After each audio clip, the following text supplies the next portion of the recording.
அன்பின் வணக்கம். தேன்கூடு வழங்கும் லியோ டால்ஸ்டாய் எழுதிய போரும் வாழ்வும் ஆடியோ நாவல். மொழிபெயர்ப்பு T S. Chokkalingam. War and peace. First epilogue. போரும் அமைதியும். முதலாவது பின்னுரை. வாசிப்பவர் சாருமதி. அத்தியாயம் 5. கோமகனின் மரணம். 1813 வருஷத்தில் நட்டாஷாவுக்கும் பெஜுகாவுக்கும் கல்யாணமாயிற்று. முதிய ராஸ்டோவ்களின் குடும்பத்தில் அதுதான் கடைசியான மகிழ்ச்சியான சம்பவம். கோமகன் இலியா ராஸ்டோவ் அதே வருஷத்தில் காலமானார். எப்போதும் ஏற்படுவதைப் போலவே தந்தையின் மரணத்திற்கு பின்னால் குடும்பம் பிரிந்து போயிற்று. முந்தைய வருஷத்தில் நடந்த சம்பவங்கள், மாஸ்கோ எரிந்து போனது, அதிலிருந்து ஓடியது, இளவரசர் ஆண்ட்ரூ காலமானது, நட்டாஷா அதைரியம் கொண்டது, பெட்டியா மரணமானது, முதிய கோமகனின் துக்கம் வளர்ந்தது. இவையெல்லாம் முதிய கோமகனுடைய தலையில் அடிக்கு மேல் அடியாக விழுந்தன.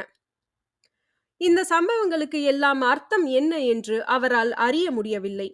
இன்னமும் அதிகமான அடிகளை எதிர்பார்ப்பவரைப் போல தமது ஆயுளை முடித்து விடுவதற்கு இன்னமும் அதிகமான அடிகளை அழைப்பவர் போல தமது முதிய தலையை ஆத்மார்த்தீகமாக தாழ்த்தி கொண்டிருந்தார். ஆகவே ஒரு சமயம் அவர் பீதியும் கவலையும் கொண்டும், மற்றொரு சமயம் சுறுசுறுப்பும் உற்சாகமும் கொண்டும் மாறி மாறி நடந்து வந்தார். நட்டாஷாவின் கல்யாணத்திற்கான ஏற்பாடுகளில் அவருடைய மனம் சிறிது காலம் ஈடுபட்டிருந்தது. டின்னர்களையும் ராச்சாப்பாடுகளையும் அவர் நடத்தி வைத்து அவற்றில் மகிழ்ச்சியடைந்தவர் போல காணுவதற்கு முயற்சி செய்தார். ஆனால் முன்பெல்லாம் இருந்ததைப் போல அவருடைய மகிழ்ச்சியானது மற்றவர்களை கவரக்கூடிய விதமாக இப்போது இல்லை. அதற்கு மாறாக அவரை நன்றாய் அறிந்தவர், அவர் மீது பிரியம் கொண்டவர்களுக்கு இப்போது அவை இரக்கத்தையே உண்டு பண்ணின. வீயரும் அவருடைய மனைவியும் அங்கிருந்து புறப்பட்டு போன பின்பு அவர் கலகலப்பு இல்லாமல் இருந்தார். தமக்கு மனச்சோர்வு ஏற்படுவதாக குறை கூறி கொண்டிருந்தார். சில தினங்களுக்கு பின்னால் அவர் வியாதியுற்று படுக்கையில் படுத்தார். அவர் மீண்டும் எழுந்திருக்கப் போவதில்லை என்பதை முதலிலேயே தெரிந்து கொண்டார். டாக்டர்கள் என்னதான் உற்சாகமாக பேசினாலும் அவருக்கு நம்பிக்கை இல்லை. கோமகள் அவருக்கு பக்கத்தில் ஒரு நாற்காலியில் அமர்ந்து 2 வாரங்கள் வரை கவனித்து வந்தாள். அவள் மேலாடைகளை களைந்து படுக்கைக்கு போவது கூட இல்லை. ஒவ்வொரு தடவையும் அவருக்கு மருந்து கொடுத்த போதெல்லாம் அவர் தேம்பி தேம்பி அழுது மௌனமாய் அவருடைய கையை முத்தமிடுவார். கடைசி நாளன்று அவர் தேம்பி அழுது கொண்டு அவளையும் அங்கு பிரசன்னமாய் இல்லாத அவருடைய குமாரரையும் தம்மை மன்னிக்கும்படி கேட்டார். அவர்களுடைய சொத்துக்களை அழித்து விட்டதற்காகவே அம்மாதிரி மன்னிப்பு கோரினார். அவரிடம் இருந்த பிரதானமான குறை அதுதான். அதை அவரும் அறிவார். நற்கருணையும் அபிஷேகமும் முடிந்த பின்பு அவர் அமைதியாக காலமானார். மறுநாளன்று வரிசை வரிசையாக அவருக்கு கடைசி மரியாதையை தெரிவிப்பதற்காக அவரை அறிந்தவர்கள் பெரும் கூட்டமாக ராஸ்டோவ்கள் தங்கியிருந்த வீட்டிற்கு வந்தார்கள். இந்த அறிமுகமானவர்கள் எல்லோரும் எத்தனையோ தடவை அவர் வீட்டில் டின்னர் அருந்தி நடனமாடி அவரை பற்றி கேலியாக பேசி இருக்கிறார்கள். ஆனால் இப்போது அவர்கள் எல்லோரும் ஒருமுகமாக உணர்ச்சியினால் தூண்டப்பட்டு தங்களை தாங்களே கண்டித்து பின்வருமாறு சொல்ல ஆரம்பித்தார்கள். நல்லது, அவர் எப்படிப்பட்டவராய் இருந்தாலும் சரி, அவர் மிகச்சிறந்த மனிதர். அம்மாதிரி மனிதர்களை இக்காலங்களில் கண்டுபிடிக்க முடியாது. அவருக்கு ஏதாவது குறை இருக்குமானால் அந்த குறை நம்மிடம் இல்லாமலா இருக்கிறது? அவருடைய பண விவகாரங்கள் எல்லாம் ரொம்ப மோசமான நிலைமைக்கு வந்தன. இன்னும் 1 வருஷம் அவர் உயிரோடு இருப்பாரானால் என்ன நடந்திருக்கும் என்று ஒருவராலும் சொல்ல முடியாது. அச்சமயத்தில் எதிர்பாராத விதமாக காலமானார். அவர் காலமான செய்தி நிக்கலஸுக்கு அவர் ருஷ்ய இராணுவத்தோடு பாரிஸில் இருந்தபோது தெரிந்தது. உடனே அவர் தம்முடைய வேலையை ராஜினாமா செய்துவிட்டு அந்த ராஜினாமாவை அங்கீகரிக்கிற வரையில் காத்திராமல் ராஜா எடுத்துக்கொண்டு மாஸ்கோவுக்கு புறப்பட்டு வந்தார். கோமகனின் பண விவகாரங்கள் எல்லாம் எம்மாதிரி இருக்கின்றன என்பது அவர் இறந்த 1 மாதத்திற்கு பின்னால் தெளிவாயின. சிறிய கடன்களை கூட்டி பார்த்தபோது ஏற்பட்ட பெருந்தொகையானது எல்லோரையும் ஆச்சரியத்தில் ஆழ்த்தியது. அம்மாதிரி இருக்கும் என்று எவரும் சந்தேகப்படவே இல்லை. அவருடைய சொத்தின் மதிப்பிற்கு 2 மடங்கு கடன் இருந்தது. நண்பர்களும் பந்துக்களும் தமக்கு வாரிசு பாத்தியதை வேண்டாம் என்று மறுக்கும்படி நிக்கலஸுக்கு ஆலோசனை கூறினார்கள். ஆனால் அம்மாதிரி மறுப்பதானது தம்முடைய தந்தைக்கு அவமரியாதை செய்வதாகும் என்று அவர் நினைத்தார். தம்முடைய தந்தையின் பெயரை புனிதமாக வைத்திருந்தபடியால் அம்மாதிரியான மறுக்கும் யோசனைகளை அவர் ஒப்புக்கொள்ளவில்லை. ஆகவே கடன்களை அடைப்பதற்குண்டான பொறுப்போடு வாரிசு பாத்தியதையை ஒப்புக்கொண்டார். கோமகனுடைய நல்ல குணத்தினால் ஏற்பட்ட சக்தி மிகுந்த செல்வாக்கானது அவர் உயிரோடு இருந்த வரையில் கடன் கொடுத்தவர்களை மௌனமாக இருக்கும்படி செய்து வந்தது. இப்போது அவர்கள் எல்லோரும் தங்களுடைய பணத்தை கொடுக்க வேண்டும் என்று வற்புறுத்தினார்கள். யாருக்கு முதலாவது கொடுக்க வேண்டும் என்பதில் எப்போதும் போலவே போட்டா போட்டி இருந்தது. மைட்டிங்கா என்பவரை போல பலருக்கு வெகுமதிகளாக பிராமிசரி நோட்டுகளை கோமகன் எழுதி கொடுத்திருந்தார். அவர்கள் எல்லாம் இப்பொழுது உடனே பணம் வேண்டும் என்று நெருக்கினார்கள். நிக்கலஸுக்கு கொஞ்சம் கூட அமைதியையோ ஓய்வையோ அவர்கள் கொடுக்கவில்லை. காலம் சென்ற கோமகனுக்கு அவர்தான் கடன் வாங்கியவர்.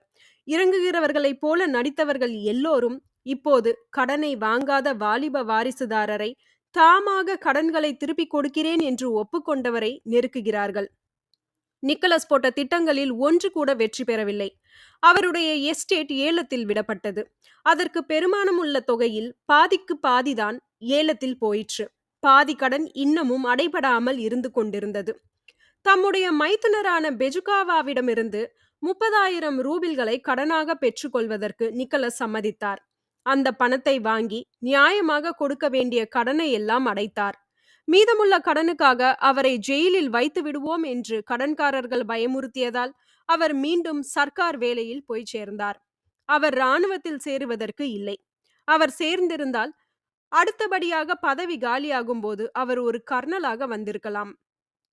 ஆனால் அவருடைய தாயார் தன்னுடைய உயிருக்கு அவர் ஒருவரே ஆதரவாக இருப்பதைப் போல அவரை பற்றி கொண்டிருந்தாள். அதனால் அவர் இராணுவத்தில் சேர முடியவில்லை. மாஸ்கோவில் அவருக்கு முன்னால் அறிமுகமானவர்களோடு தங்கியிருப்பதற்கு அவருக்கு பிரியமில்லாமல் இருந்த போதிலும், சிவில் சர்வீஸ் உத்தியோகத்தில் அவருக்கு வெறுப்பிருந்த போதிலும், அந்த சிவில் சர்வீஸ் உத்தியோகத்தில் மாஸ்கோவில் இருக்க ஒரு பதவியை ஒப்புக்கொண்டார். தமக்கு மிகுந்த பிரியமான இராணுவ யூனிஃபாரத்தை உதறினார். அந்த பெரிய வீட்டிலிருந்து சைட்செவ் விராஜியோக் என்ற ஏழைகள் வசிக்கும் பகுதியில் உள்ள ஒரு சிறிய வீட்டிற்கு தாயாருடனும் சோனியாவுடனும் குடிமாறினார். நட்டாஷாவும் பீயரும் அந்த சமயத்தில் பீட்டர்ஸ்பர்கில் வசித்துக் கொண்டிருந்தார்கள். நிக்கலஸின் பண விவகார நிலைமைகளை பற்றி அவர்களுக்கு தெளிவாக எதுவும் தெரியாது.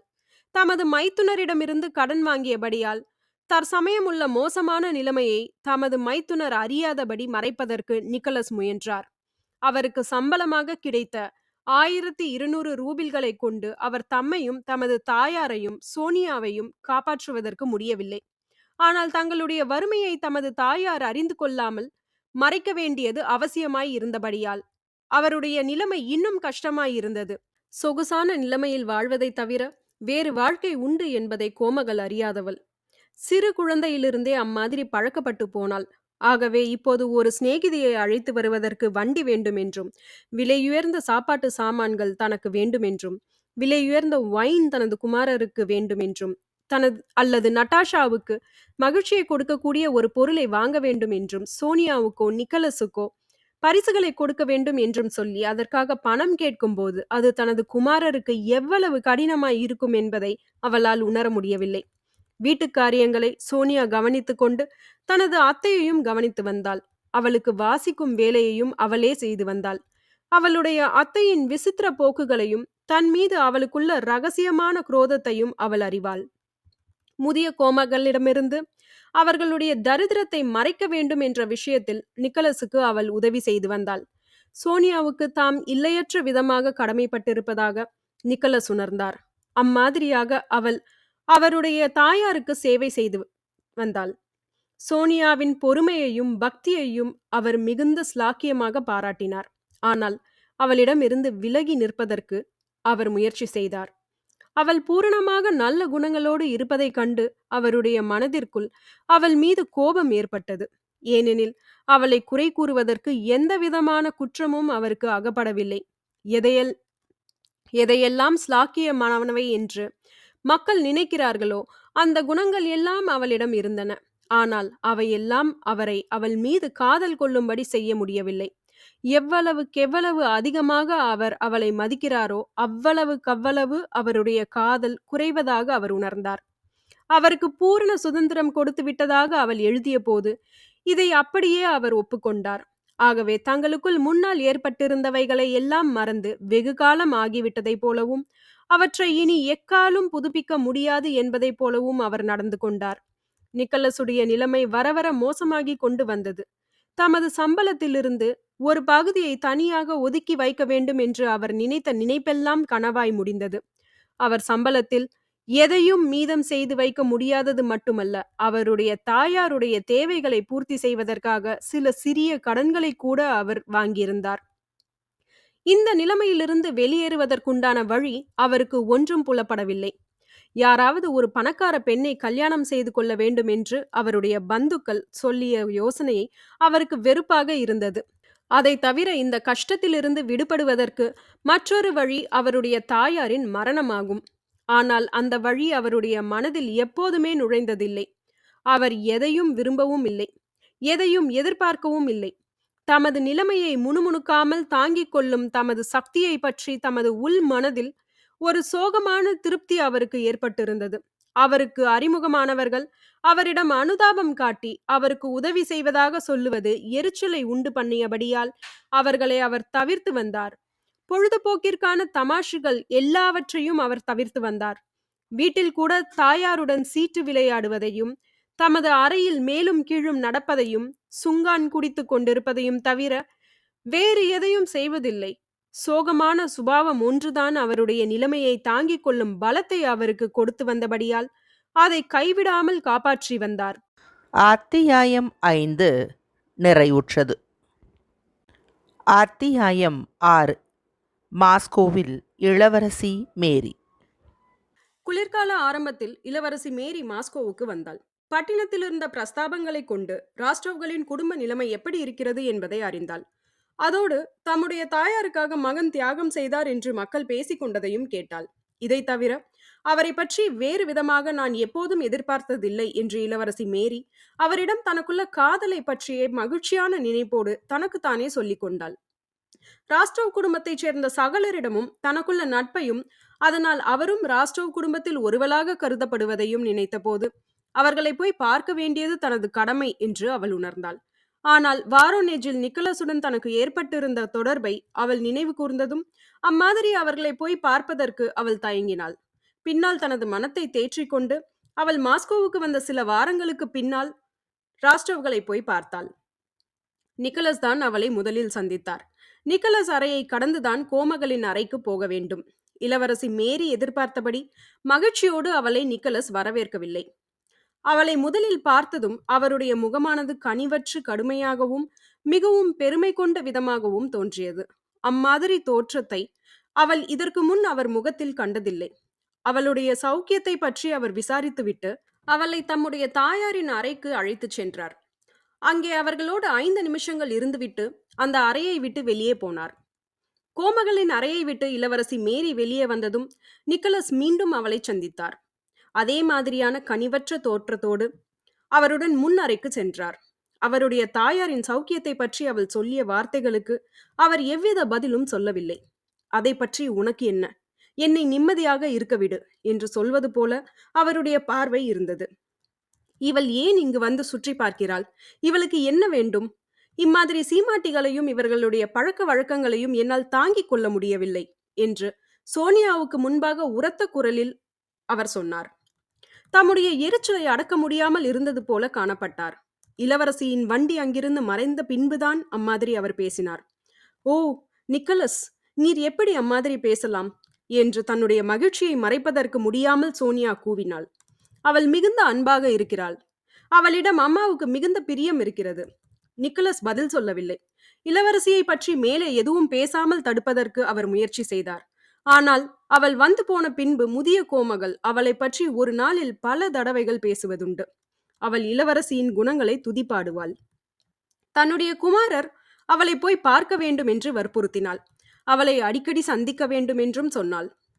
ஆனால் அவளை பற்றி முதிய கோமகள் பேச ஆரம்பித்ததும் அவளுக்கு நிதானம் மறைந்துவிடும். இளவரசியை பற்றி தமது தாயார் பேசும்போதெல்லாம் தாம் மௌனமாய் இருப்பதற்கு நிக்கலஸ் முயற்சி செய்தார். ஆனால் அவருடைய மௌனமானது அவளுக்கு எரிச்சலை கொடுத்தது. அவள் மிகுந்த ஸ்லாக்கியமான போற்றத்தகுந்த ஒரு இளம்பெண் என்று சொன்னாள். நீ அவளை போய் பார்க்க வேண்டும். நீ யாரையாவது சிலரை பார்த்தாக வேண்டும். ஏனென்றால் எங்களை மட்டும் நீ பார்த்து கொண்டே இருப்பாயானால் உனக்கு மந்தமாயிருக்கும். ஆனால் எனக்கு யாரையும் பார்ப்பதற்கு இஷ்டமில்லை அம்மா. நீ அவளை பார்க்க வேண்டும் என்று முன்னால் விரும்பியிருந்தாய். இப்போது விருப்பம் இல்லை என்று சொல்லுகிறாய். உண்மையில் என் அன்பே, உன்னை என்னால் புரிந்து கொள்ள முடியவில்லை. ஒரு நாள் நீ மந்தமாய் இருக்கிறாய், அடுத்த நாள் நீ ஒருவரையும் பார்க்க முடியாது என்று மறுக்கிறாய்.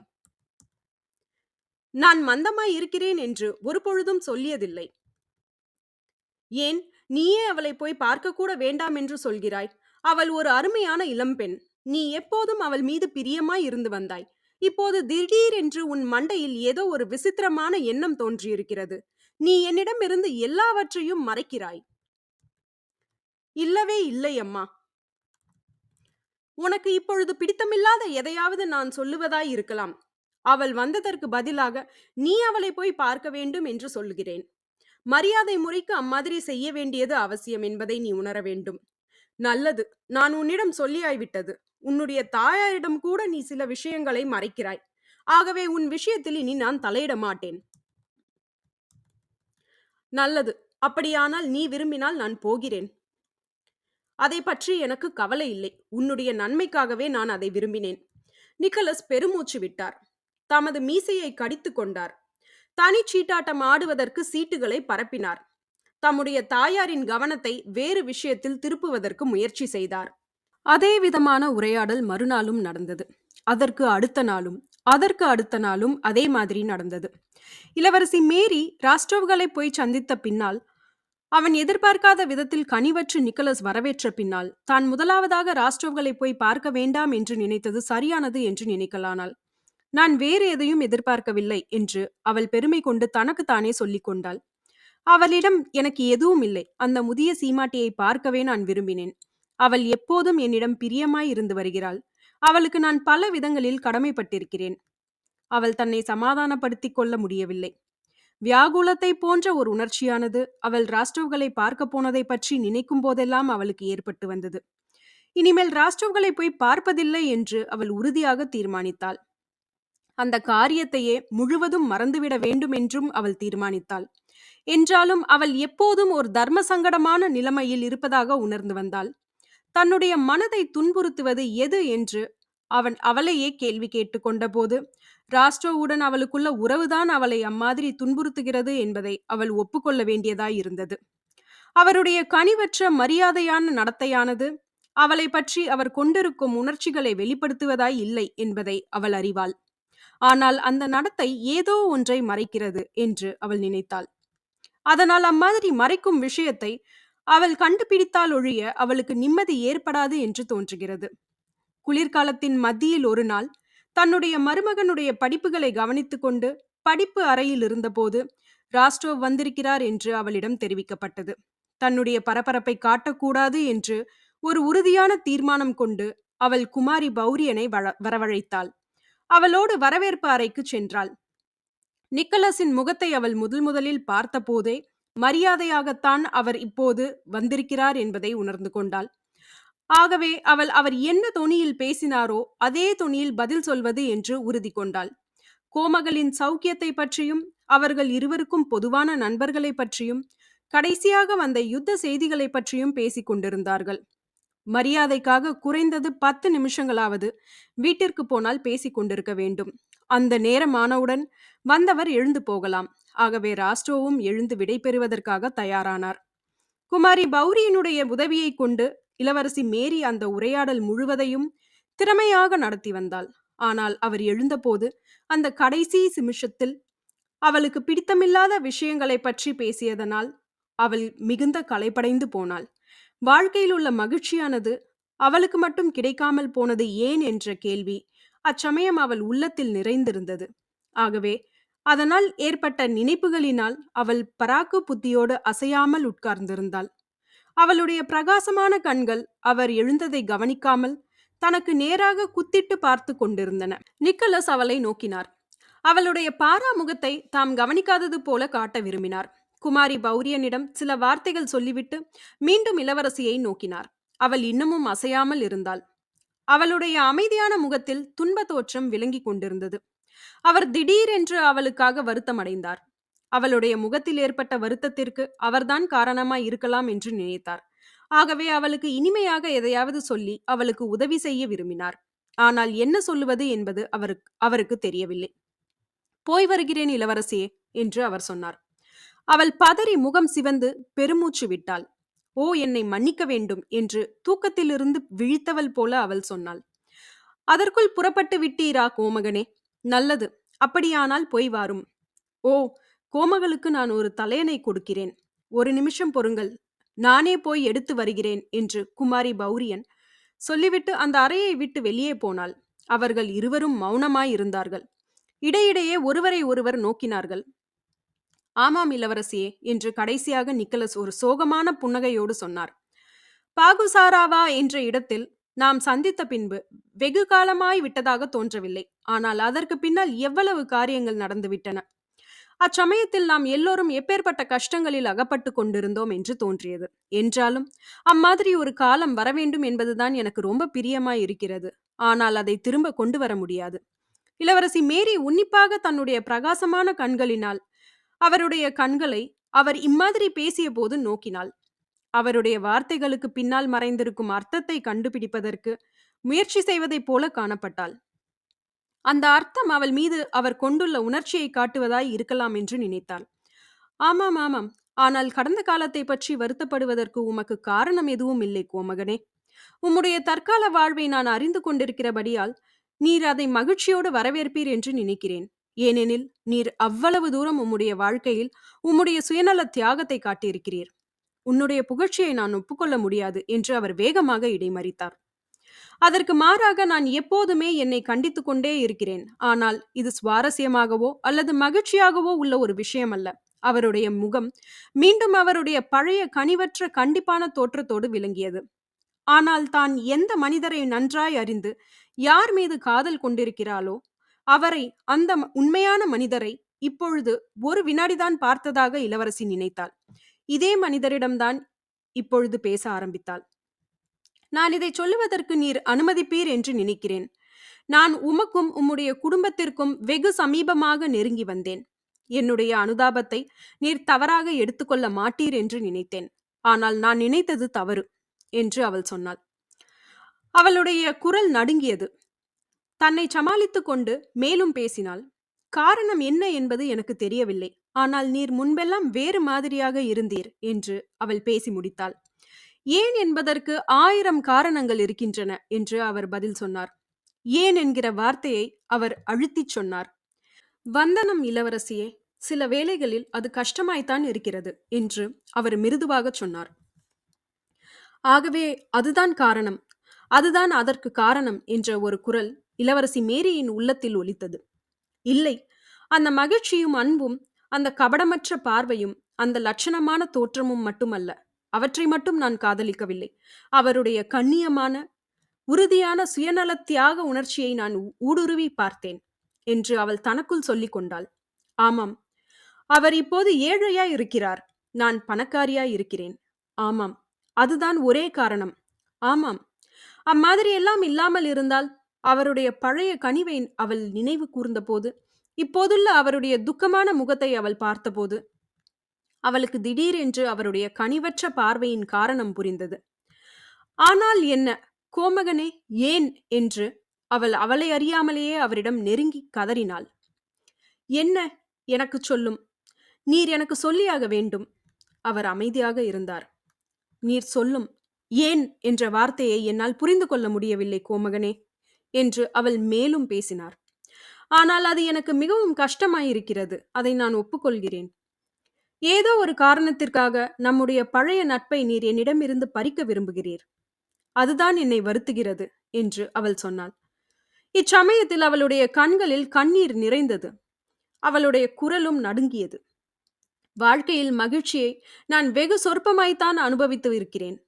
ஆகவே ஒவ்வொரு கஷ்டமும் தாங்க முடியாதபடி பெரியதாய் தோன்றுகிறது. என்னை மன்னித்துவிடும். போய் வாரும்" என்று அவள் சொல்லியதும் திடீரென்று அவள் அழ ஆரம்பித்தாள். அந்த அறையை விட்டு வேகமாக வெளியே புறப்பட்டாள். "இளவரசியே, கடவுளுக்காக" என்று அவர் கூச்சலிட்டு அவள் போவதை நிறுத்த முயற்சித்தார். "இளவரசியே!" அவள் திரும்பினாள். சில வினாடிகள் அவர்கள் இருவரும் மௌனமாக ஒருவர் கண்களை மற்றவர் கண்களால் நோக்கினார். எது அசாத்தியமாகவும் வெகு தூரத்தில் இருப்பதாகவும் அவர்களுக்கு தோன்றியதோ அது திடீரென்று சாத்தியமானதாகவும் தவிர்க்க முடியாததாகவும் வெகு சமீபத்தில் இருப்பதாகவும் மாறிவிட்டது. அத்தியாயம் 6 நிறைவுற்றது. அத்தியாயம் 7 நிக்கலஸ் புரிந்த நிர்வாகம். 1813ஆம் வருஷத்தில் குளிர்காலத்தில் இளவரசி மேரியை நிக்கலஸ் கல்யாணம் செய்து கொண்டார். அதன் பின்னால் பால்ட் ஹில்ஸ் மாளிகைக்கு தம்முடைய மனைவியுடனும் தாயாருடனும் சோனியாவுடனும் சென்று வசிக்க ஆரம்பித்தார். 4 வருஷங்களில் அவருக்கு இருந்த கடன்களை அவருடைய மனைவியின் சொத்துக்களில் எதையும் விற்காமல் அடைத்துவிட்டார். அவருடைய மைத்துனர் ஒருவர் இறந்து போனதினால் அவருக்கு சிறிது சொத்து கிடைத்தது. அதிலிருந்து பீயருக்கு கொடுக்க வேண்டிய கடனையும் அடைத்துவிட்டார். 3 வருஷங்களில், அதாவது 1802ஆம் வருஷத்தில் அவருடைய காரியங்கள் மிகுந்த திறமையாக நிர்வாகம் செய்து வந்தபடியால் பால்ட் ஹில்ஸுக்கு பக்கத்திலிருந்த ஒரு சிறிய எஸ்டேட்டை அவரால் விலைக்கு வாங்க முடிந்தது.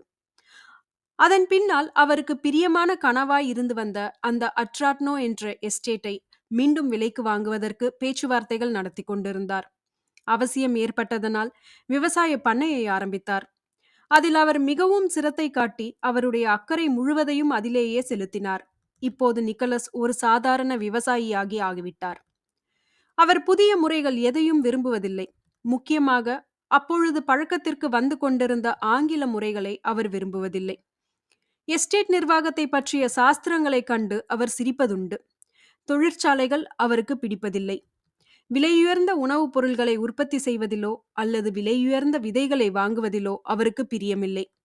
அவர் எஸ்டேட்டில் ஒரு குறிப்பிட்ட வேலையை மட்டும் அவர் கவனிப்பது என்பது கிடையாது.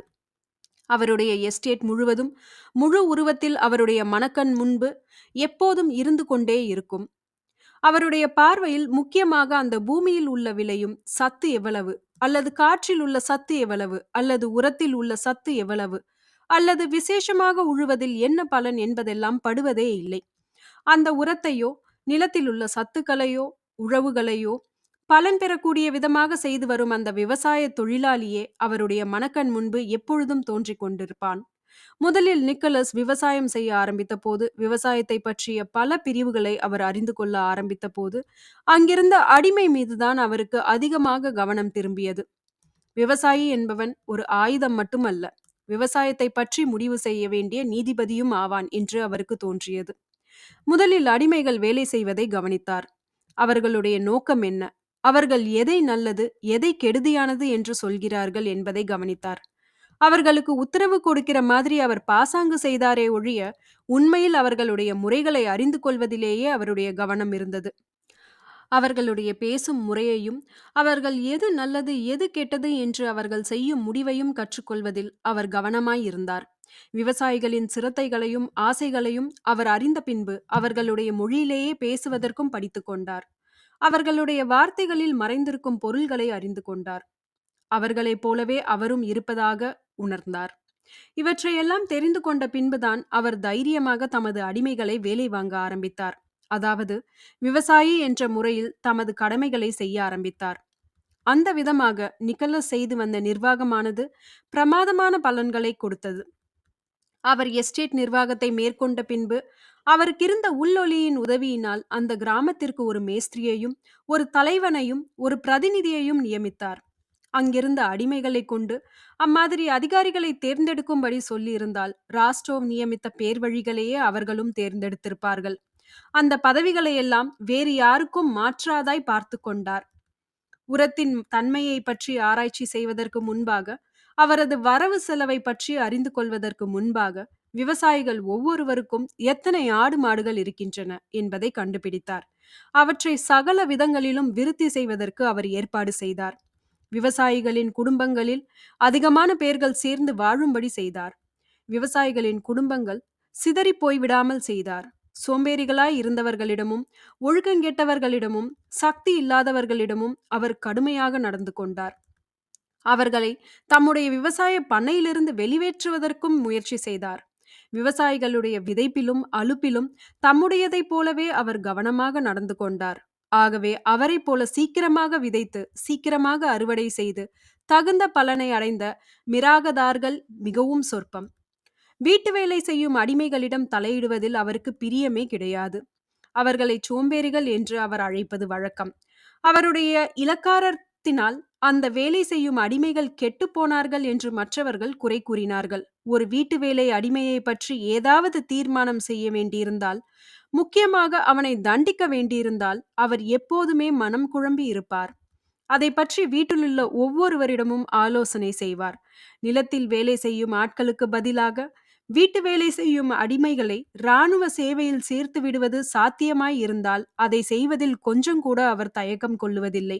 விவசாயிகளிடம் எப்படி நடந்து கொள்ள வேண்டும் என்பதில் அவர் எப்போதும் சந்தேகம் கொண்டதில்லை. ஏனெனில் ஒவ்வொரு தீர்மானத்தையும் அந்த விவசாயிகள் எல்லோரும் ஆதரிப்பார்கள் என்பதை அவர் அறிவார். அவர் தமக்கு அப்படி செய்ய வேண்டும் என்று தோன்றுவதற்காக ஒருவனிடம் கடுமையாக நடந்து கொள்ளவோ, அல்லது ஒருவனை தண்டிக்கவோ, அல்லது ஒருவனுக்கு வேலையை சுலபமாக்கவோ, அல்லது நன்கொடை கொடுக்கவோ அவர் சுலபமாக சம்மதிப்பதில்லை. அவர் என்ன செய்ய வேண்டும், என்ன செய்யக்கூடாது என்பதை பற்றி எந்த அளவுகோலால் தீர்மானிக்கிறார் என்று அவரால் சொல்ல முடியாது. ஆனால் அந்த அளவுகோலானது அவருடைய மனதில் உறுதியாகவும் வளைந்து கொடுக்காததாகவும் இருந்து வந்தது.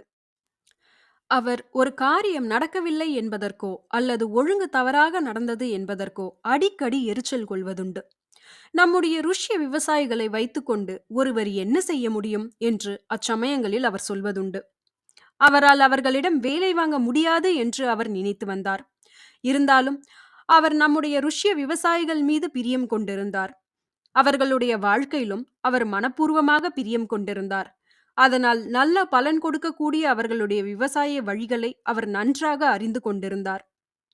தன்னுடைய கணவருக்கு விவசாயத்தில் இருக்கிற ஆசையை கண்டு கோமகள் மேரி பொறாமை கொள்வதுண்டு.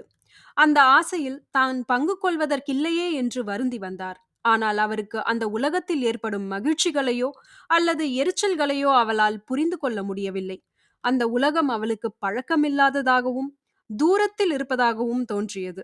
அதே மாதிரி அதிகாலையில் எழுந்து வயல்களை காலை முழுவதும் சுற்றி பார்த்துவிட்டு வந்த பின்போ, அல்லது களத்து மேட்டிற்கு போய் வந்த பின்போ, அல்லது உழுவதற்கோ விதைப்பதற்கோ அறுப்பதற்கோ போய் வந்த பின்போ அவளுடன் அவர் தேநீர் பருகும்போது அவ்வளவு பரபரப்பாகவும் மகிழ்ச்சியாகவும் ஏன் காணப்படுகிறார் என்பதை அவளால் அறிந்து கொள்ள முடியவில்லை.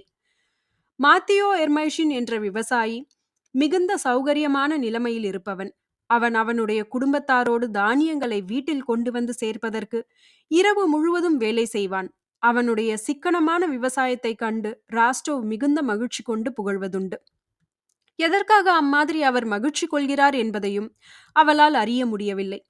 மற்றவர்கள் எல்லாரும் அறுவடை செய்வதற்கு ஆரம்பிப்பதற்கு முன்பாகவே நிக்கலஸ் அறுவடையை முடித்து தானியங்களை வீட்டில் கொண்டு வந்து சேர்த்திருப்பார். இதை கண்டு நிக்கலஸ் எதற்காக மகிழ்ச்சி கொள்ளுகிறார் என்பதையும் அவளால் அறிய முடியவில்லை. ஓட்ஸ் தானிய பயிர்கள் இலைவிட்டு துளிர்த்து நீருக்காக ஏங்கி நிற்கும் போது மழை பெய்தால் அதை கண்டு நிக்கலஸ் சந்தோஷப்படுவதுண்டு.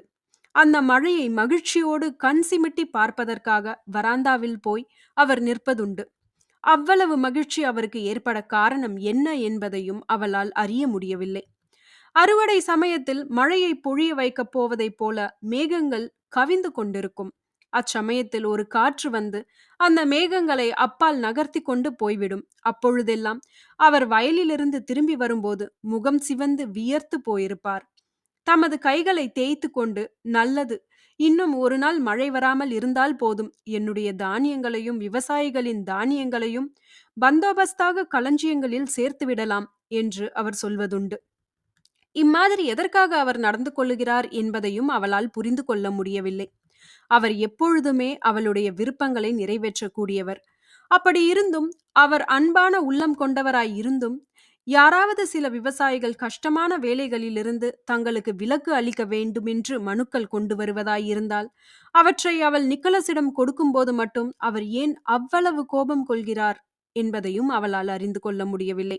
அந்த அன்பான நிக்கலஸ் அம்மாதிரி விஷயங்களில் அவளுடைய வேண்டுகோளை விடாப்பிடியாக ஏன் மறுக்க வேண்டும் என்பதையும், அவளுடைய வேலையல்லாத இம்மாதிரி விஷயங்களில் அவள் தலையிடக்கூடாது என்று கோபமாக ஏன் சொல்லுகிறார் என்பதையும் அவளால் அறிந்து கொள்ள முடியவில்லை.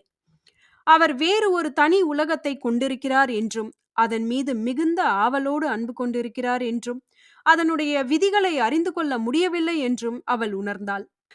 சில சமயங்களில் அவரை புரிந்து கொள்வதற்காக அவருடைய அடிமைகளுக்கு அவர் செய்து வரும் நல்ல வேலைகளை பற்றி அவள் பேசுவதுண்டு. அச்சமயம் அவர் எரிச்சல் கொண்டு பின்வருமாறு பதில் சொல்லுவார்: கொஞ்சம் கூட கிடையாது. அந்த நினைப்பே என் மனதில் தோன்றியதில்லை. அவர்களுடைய நன்மைக்காக நான் அதை செய்ய மாட்டேன். அம்மாதிரி பேசுவதெல்லாம், அண்டை வீட்டாருக்கு நன்மை செய்ய வேண்டும் என்று பேசுவதெல்லாம் வெறும் பாட்டிக் கதை. நம்முடைய குழந்தைகள் பிச்சை எடுக்கும்படி நேரிடக்கூடாது என்பது ஒன்றுதான் நாம் விரும்புவதாகும். நான் உயிரோடு இருக்கும்போதே நம்முடைய காரியங்களை எல்லாம் ஒழுக்காக அமைத்துவிட வேண்டும், அவ்வளவுதான். அதை செய்து முடிப்பதற்கு ஒழுங்கும் கண்டிப்பும் அத்தியாவசியமாய் இருக்கின்றன. அதை பற்றி அவ்வளவுதான் என்று அவர் கூறிவிட்டு வேகமாக தமது விரல்களை முஷ்டி கூட்டினார். விவசாயியானவன் நிர்வாணமாகவும் பட்டினியாகவும் இருந்து அவனுடைய குதிரையும் பரிதாபமாய் இருந்தால் அவனுக்கோ அல்லது எனக்கோ எவ்விதமான நன்மையும் செய்ய முடியாது, அவ்வளவுதான் விஷயம். நிக்கலஸ் செய்தவையெல்லாம் பலன் கொடுத்தன. ஏதோ தர்மத்திற்காக பிறருக்கு நன்மை செய்வதை போன்ற நினைப்புக்கு அவர் இடம் கொடுப்பதில்லை. அதுதான் அவருடைய வெற்றிக்கு காரணமாகும்.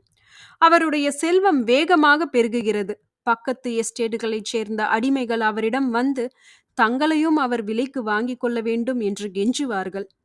அடிமைகளின் உலகத்தில் அவர் இறந்து வெகுகாலம் ஆன பின்பும் கூட அவரை பயபக்தியோடு போற்றி வந்தார்கள். அவர்தான் சரியான எஜமானர். விவசாயிகளின் தேவைகளையே முதலில் கவனிப்பார். அதன் பின்னால் தான் தம்முடைய தேவைகளை அவர் கவனிப்பார். யாரும் அவரிடம் தலையிட முடியாது. அவர்தான் உண்மையான எஜமானர் என்று சொல்லி வந்தார்கள். அத்தியாயம் 7 நிறைவுற்றது. அத்தியாயம் 8 நிக்கலஸுக்கு பாராட்டுகள். அவர் நிர்வாகம் செய்து வந்த விஷயங்களில் ஒரு காரியம் நிக்கலஸுக்கு சில சமயங்களில் கவலையை கொடுத்து வந்தது. அதாவது, அவருடைய பழைய குதிரைப்படை சுபாவமானது அவருக்கு திடீரென்று கோபம் ஏற்படும்படி செய்து பலாத்காரத்தை உபயோகிக்கும்படி தூண்டுகிறது. ஆரம்பத்தில் இம்மாதிரி செய்கைகளில் கண்டிக்கப்படக்கூடியது எதுவும் இல்லை என்று அவர் நினைத்தார். ஆனால் அவருக்கு திருமணமாகி 2வது வருஷத்தில் அம்மாதிரி தண்டனை கொடுப்பதை பற்றி அவர் கொண்டிருந்த கொள்கை திடீரென்று மாறியது. ஒரு வசந்த காலத்தில் பாகுசாராவா என்ற இடத்தில் உள்ள கிராம தலைவனை அழைத்து வரும்படி சொன்னார். டிரான் இறந்து போன பின்பு வேறு ஒருவன் அந்த வேலையை பார்த்து வந்தான். அவன் யோகியமற்ற முறையில் நடந்ததாகவும் பல ஒழுங்கீனங்களை செய்ததாகவும் அவன் மீது குறை கூறினார்கள். நிக்கலஸ் வெளியே முற்ற மண்டபத்திற்கு அவனிடம் கேள்விகள் கேட்பதற்காக போனார். அந்த கிராம தலைவன் சில பதில்களை சொன்ன பின்பு திடீரென்று கூச்சல்களும் அடிக்கிற சப்தங்களும் கேட்டன. நிக்கலஸ் மத்தியான சாப்பாட்டிற்கு திரும்பி வந்தபோது தமது மனைவியிடம் சென்றார். அவள் தனது பின்னால் வேலையை குனிந்து செய்து கொண்டிருந்தாள். அவளிடம் அன்று காலையில் தாம் செய்து வேலைக்காக வழக்கம் போல சொல்ல ஆரம்பித்தார். அப்படி பேசிய போது பாகுசாராவா கிராம தலைவனை பற்றியும் அவர் பேசினார். கோமகள் மேரிக்கு திடீரென்று முகம் சிவந்து உடனே வெளிரியது. அவள் மீண்டும் தன்னுடைய தலையை கவிழ்த்து வைத்துக்கொண்டு உதட்டை கடித்து கொண்டிருந்தாலே ஒழிய அவளுடைய கணவருக்கு பதில் எதுவும் சொல்லவில்லை. அவன் அப்பேற்பட்ட அகம்பாவம் பிடித்த அயோக்கியன் என்று கூறினார். அவனை பற்றி பேசும்போதே அவருக்கு அதிகமாக கோபம் வந்தது. அவன் குடித்து இருந்ததாகவும் அவனுக்கு தெரியாது என்றும் என்னிடம் சொல்லியிருந்தால், ஆனால் என்ன விஷயம் மேரி என்று அவர் திடீரென்று கேட்டார். கோமகள் தனது தலையை நிமிர்த்தி பேச முயற்சித்தாள். உடனே வேகமாக மீண்டும் தலையை தொங்கவிட்டு உதடுகளை சுளித்தாள். ஏன், என்ன விஷயம் எனது அன்பே? கோமகள் மேரி அழகற்றவளாய் இருந்த போதிலும் அவள் கண்ணீர் விடும்போது அழகாய் தோன்றினாள். வலியினால் அவள் எப்போதும் கதறியதில்லை, அல்லது எரிச்சலினாலும் அவள் கதறியது இல்லை. ஆனால் துக்கம் ஏற்படும் போதும் இரக்கம் ஏற்படும் போதும் தான் அவள் கதறுவாள். அம்மாதிரி அழும்போது அவளுடைய பிரகாசமான கண்கள் தடுக்க முடியாத ஒரு கவர்ச்சியை காட்டும். நிக்கலஸ் அவளுடைய கையை பற்றியதும் அவளால் அதற்கு மேல் தன்னை அடக்கி வைக்க முடியவில்லை. உடனே அழ ஆரம்பித்தாள். நிக்கலஸ், நான் அதை பார்த்தேன். அவன் மீது குற்றம் இருக்கிறது. ஆனால் நீர் ஏன் நிக்கலஸ் என்று அவள் சொல்லிவிட்டு தன்னுடைய முகத்தை கைகளால் மூடிக்கொண்டாள். நிக்கலஸ் எதுவும் சொல்லவில்லை. அவருடைய முகம் சிவந்தது. அவர் அவளை விட்டு எழுந்து அந்த அறையில் மேலும் கீழும் உலாவினார். அவள் எதற்காக அழுகிறாள் என்பதை அவர் புரிந்து கொண்டார். ஆனால் அவருடைய உள்ளத்தில் அவள் சொல்லுவதை அவரால் ஒப்புக்கொள்ள முடியவில்லை. அவர் அவருடைய குழந்தை பருவத்திலிருந்தே தினசரி நடக்கும் ஒரு சாதாரண காரியம் என்று கருதி வந்ததை இப்பொழுது தவறு என்று ஒப்புக்கொள்ள முடியவில்லை. இது என்ன அபிமான உணர்ச்சிதானா, அல்லது முதிய மனைவிகளின் கதைகள் தானா, அல்லது அவள் சொல்வது சரியா என்று தம்மையே அவர் கேட்டுக்கொண்டார். அந்த பிரச்சனைக்கு ஒரு முடிவு காணும் முன்பாக அவளுடைய முகத்தை மீண்டும் அவர் நோக்கினார். அந்த முகத்தில் அன்பும் வேதனையும் நிறைந்திருந்தது. திடீரென்று அவள் சொல்வது சரிதான் என்றும் தாம் வெகு காலமாக பாவம் செய்து வருவதாகவும் அவர் உணர்ந்தார். மேரி என்று அவர் மிருதுவாக சொல்லி அவளிடம் நெருங்கினார். இனி அம்மாதிரி ஒரு காலும் நடக்காது, நான் வாக்குறுதி கொடுக்கிறேன், ஒரு காலும் நடக்காது என்று அவர் ஒரு சிறிய பையன் மன்னிப்பு கேட்பதைப் போல நடுங்கிய குரலில் திருப்பி திருப்பி சொன்னார். கோமகளின் கண்களிலிருந்து கண்ணீர் வேகமாக இன்னும் வந்து கொண்டிருந்தது. அவள் அவருடைய கையை எடுத்து அதை முத்தமிட்டாள். நிக்கலஸ், நீர் உம்முடைய மோதிரத்தை எப்போது உடைத்தீர் என்று அவள் விஷயத்தை மாற்றுவதற்காக பேசினாள். அப்போதுதான் அவருடைய விரலில் அணிந்திருந்த மோதிரத்தை அவள் கவனித்தாள். அது செதுக்கு சித்திரம் அமைந்த ஒரு மோதிரம். இன்று காலையில்தான், அதே சமயத்தில்தான். ஓ மேரி, அதை பற்றி எனக்கு ஞாபகமூட்டாதே என்று சொல்லி மீண்டும் முகம் சிவந்தார். நான் உனக்கு வாக்குறுதி கொடுக்கிறேன், மீண்டும் இனி அம்மாதிரி நடக்காது. இது எனக்கு எப்போதும் ஒரு ஞாபகார்த்தமாக இருக்கட்டும் என்று தம்முடைய விரலில் கிடந்த உடைந்த கல் மோதிரத்தை காட்டினார். அதன் பின்னால் அவர் தம்முடைய கிராமத்து தலைவர்களிடமோ அல்லது மேனேஜர்களிடமோ பேசும்போது அவர் முகத்தில் திடீரென்று ரத்தம் பாய்ந்து அவருடைய கைகள் முஷ்டி சேருவது வழக்கம். உடனே அவர் தம்முடைய விரலில் உள்ள உடைந்த மோதிரத்தை பார்ப்பார். தம்முடைய பார்வையை கவிழ்த்து கொள்ளுவார். யார் அவருக்கு கோபத்தை உண்டு பண்ணினாரோ அவரை பார்க்காமல் பார்வையை தவிர்ப்பார். ஆனால் கடந்த 12 மாதங்களில் 1-2 தடவைகளில் அவர் தம்மை மறந்ததுண்டு. அச்சமயங்களில் அவர் தம்முடைய மனைவியிடம் சென்று தாம் செய்த குற்றத்தை ஒப்புக்கொண்டு இனிமேல் அம்மாதிரி நடக்காது என்றும் இதுதான் உண்மையில் கடைசி தடவை என்றும் மறுபடி வாக்குறுதி கொடுப்பார். மேரி, நீ என்னை வெறுக்கலாம், நான் அதற்கு தகுதியுள்ளவன்தான் என்று அவர் சொல்வார். நீர் போகலாம், உடனே போய்விடும். உம்மை உம்மால் அடக்க முடியவில்லை என்றால் நீ போய்விடலாம் என்று அவள் வருத்தத்தோடு தம்முடைய கணவரை இதப்படுத்தும் விதத்தில் பேசுவாள். அந்த மாகாணத்தில் உள்ள கனதனவான்கள் நிக்கலஸ் மீது மிகவும் மரியாதை காட்டினார்கள். ஆனால் அவர் மீது அவர்கள் பிரியமாய் இருந்தார்கள் என்று சொல்ல முடியாது. தம்முடைய வகுப்பைச் சேர்ந்தவர்களின் நலன்களை பற்றி அவர் சிரத்தை கொள்வது இல்லை.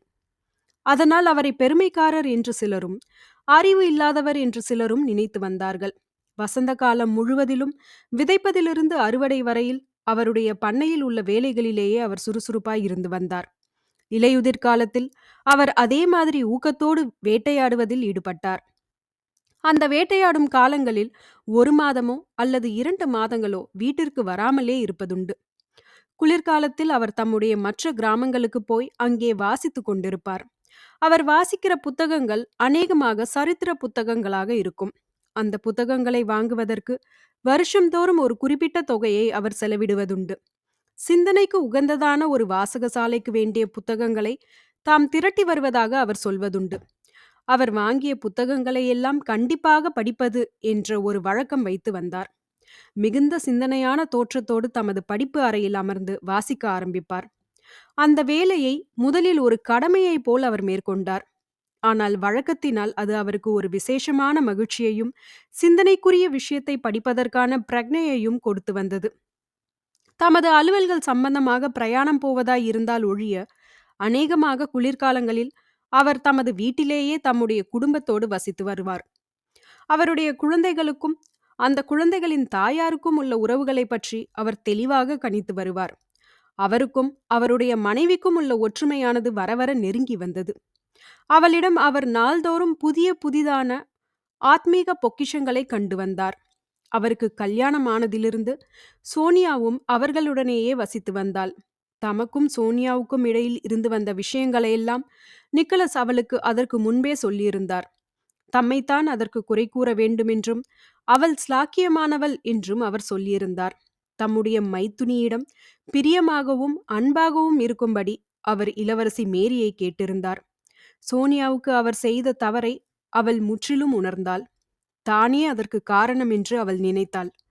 தன்னுடைய செல்வம்தான் நிக்கலஸ் தன்னை கல்யாணம் செய்து கொள்வதற்கு காரணம் என அவள் மனோராஜ்யம் செய்தாள்.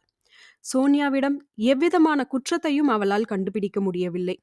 அவள் மீது மிகுந்த பிரியமாக இருக்க அவள் முயற்சி செய்தாள். என்றாலும் அடிக்கடி அவள் மீது இளவரசி மேரிக்கு துவேஷம் ஏற்பட்டு வந்தது. அதை அவளால் அடக்க முடியவில்லை. ஒரு தடவை அவள் தன்னுடைய சிநேகிதியான நட்டாஷாவிடம் சோனியாவை பற்றியும் அவருக்கு தான் செய்த அநீதியை பற்றியும் பேசிக் கொண்டிருந்தாள். சுவிசேஷங்களை நீ ஏராளமாக வாசித்திருக்கிறாய். சோனியாவுக்கு பொருத்தமானதாக அதிலே ஒரு வாசகம் இருக்கிறது என்று நட்டாஷா சொன்னாள். என்ன என்று ஆச்சரியத்தோடு கோமகள் மேரி கேட்டாள். அது இருக்கிறவளிடம் கொடுக்கப்படும், அது இல்லாதவளிடம் எடுத்து கொள்ளப்படும் என்ற வாக்கியம் உனக்கு நினைவிருக்கிறதா? அவளிடம் அது இல்லை. ஏன் என்பது எனக்கு தெரியாது. ஒருவேளை அவளிடம் தற்பெருமை இல்லாமல் இருக்கலாம். அது எனக்கு தெரியாது.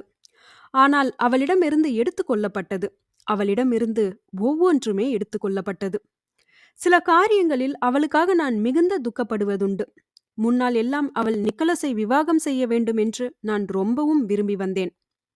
ஆனால் என்னவோ அந்த காரியம் நடக்காது என்று ஏதோ ஒரு உணர்ச்சி எனக்கு தோன்றி வந்தது.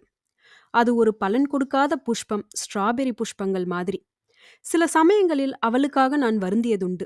சில சமயங்களில் அதை பற்றி உன்னையும் என்னையும் போல அவள் உணர்ச்சி கொள்ளுவதில்லை என்று நான் நினைப்பதும் உண்டு. சுவிசேஷத்தில் சொல்லப்பட்ட அந்த வாசகத்திற்கு வேறு விதமான அர்த்தம் கொள்ள வேண்டும் என்று நட்டாஷாவிடம் கோமகள் மேரி சொன்னாள். என்றாலும் சோனியாவை பார்க்கும்போது நட்டாஷாவின் வியாக்கியானம்தான் பொருத்தமானது என்று நினைத்தாள். தன்னுடைய நிலைமையானது கஷ்டமாயிருக்கிறது என்று சோனியா உண்மையிலேயே நினைப்பதில்லை என்று தோன்றியது. அவள் ஒரு பலனற்ற புஷ்பத்தைப் போல தனக்கு ஏற்பட்ட நிலைமையில் திருப்தி கொண்டிருந்தார். அந்த குடும்பத்தில் உள்ளவர்களை பற்றி தனித்தனியாக அவள் நினைக்காமல் குடும்பம் முழுவதிலுமே அவள் பிரியம் கொண்டிருந்தாள். ஒரு பூனையைப் போல வீட்டில் உள்ளவர்களிடம் சார்பு கொள்ளாமல் அந்த வீட்டிடமே சார்பு கொண்டிருந்தாள். முதிய கோமகளுக்கு வேண்டிய வேலைகளை அவள் கவனித்து வந்தாள். குழந்தைகளுக்கு இலக்காரம் கொடுத்து அதனால் அவை கெட்ட குணங்கள் கொள்ளும்படி செய்தாள். சின்னஞ்சிறிய வேலை செய்வதில் அவளுக்கு எப்போதுமே சாமர்த்தியம் உண்டு. அதை செய்வதற்கு அவள் எப்போதும் தயாராயிருப்பாள். இந்த சேவைகளை எல்லோரும் அவளிடமிருந்து பெறுவார்கள். ஆனால் அதற்கு யாரும் நன்றி கொள்ளுவது இல்லை.